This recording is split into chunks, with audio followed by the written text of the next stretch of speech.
আসসালামু আলাইকুম সুপ্রিয় ভিউয়ার্স, দেখতে পাচ্ছেন আমি এখন একটা খামারে আছি। আর এটি হচ্ছে একটি পোল্ট্রি খামার। আর এটি এই হলো বাহার অ্যাগ্রোর একটি পোল্ট্রি খামার। দেখতে পাচ্ছেন এখানে অলরেডি তৈরি হয়ে গেছে। দেখতে পাচ্ছেন এখানে আর মাচাটা তৈরি হয়ে গেছে। মাচাটা হচ্ছে আপনার বাঁশের মাচা দেওয়া হয়েছে, বাঁশের মাচার উপরে দেওয়া হয়েছে, আবার দেখা যাচ্ছে নেট দেওয়া দেওয়া কমপ্লিট হয়ে গেছে।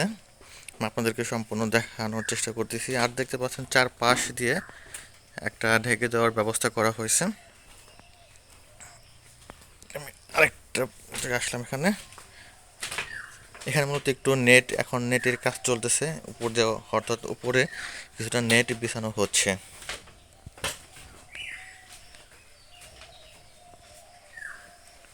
দেখতে পাচ্ছেন, আপনাদেরকে সম্পূর্ণ দেখানোর চেষ্টা করতেছি। এই দেখছেন এটি সম্পূর্ণ। আর এটি হচ্ছে মূলত 100 পোল্ট্রি ধারণ ক্ষমতা সম্পন্ন একটি খামার।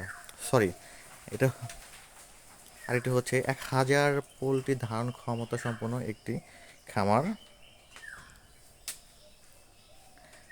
এখন দেখা যাচ্ছে যে আজকে হয়তো কিছুটা এখন বিদ্যুতের লাইনটা করা হবে। বিদ্যুতের লাইন প্লাস হলো পানি লাইনটা করলে পুরোপুরি এটি কমপ্লিট হয়ে যাবে।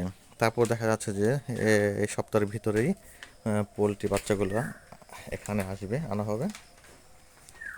তো বিহার দেখতে পাচ্ছেন এখানে যেগুলো হচ্ছে এগুলো হলো বোর্ডার বলে, অর্থাৎ বোর্ডার বলে এখানে হলো যখন বাচ্চাগুলো আসে, একদিনের বাচ্চাগুলো আসে সাধারণত, তখন ওই বাচ্চাগুলোকে তাপ দিতে হয়। আর এটা হচ্ছে তাপ দেওয়ার জন্য এখানে দুইটা দেখতে পাচ্ছেন। এখানে এই দেখতে পাচ্ছেন এখানে আরেকটা, এখানে মোট হলো এখানে তিনটা এনেছি।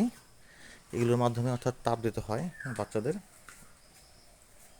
তো ভিউয়ার্স এখানে প্রতিটা ধাপ আপনাদেরকে দেখানোর চেষ্টা করব। দেখো শুরু থেকে একদিনের থেকে এই পোলট্রি বিক্রির অবধি পর্যন্ত কী কী পদক্ষেপ গ্রহণ করতে হয় সবই আপনাদেরকে দেখাবো। তো এগুলো জানার জন্য অবশ্যই আমার পাশে থাকবেন। যদি ফেসবুক থেকে দেখে থাকেন অবশ্যই ফলো দিতে ভুলবেন না এই পেজটিকে। আর যদি ইউটিউব থেকে দেখে থাকেন অবশ্যই সাবস্ক্রাইব করে পাশে থাকবেন। তো এই পুরোপুরি প্রত্যেকটা ধাপ আপনাদেরকে দেখাবো, কিভাবে বাচ্চা লালন পালন করতে হয় এবং কি এখানে কিছু ভ্যাকসিনের প্রয়োজন পড়ে, কীভাবে ভ্যাকসিন দিতে হয়, কিছু মেডিসিন দিতে হয়, খাবারের প্রয়োগগুলো দেখাবো। তবে এগুলো দেখার জন্য অবশ্যই সাথে থাকবেন সেই কামনায়। আল্লাহ হাফেজ। ও সুপ্রিয় ভিউয়ার্স, আরেকটা আপনাদের না বললে নয়, প্লিজ এটি শেয়ার করতে ভুল করবেন না। তো ভিউয়ার্স আপনারা সকলে ভালো থাকবেন সেই কামনায় আজকের মতো এখানেই ইতি টানছি। আল্লাহ হাফেজ।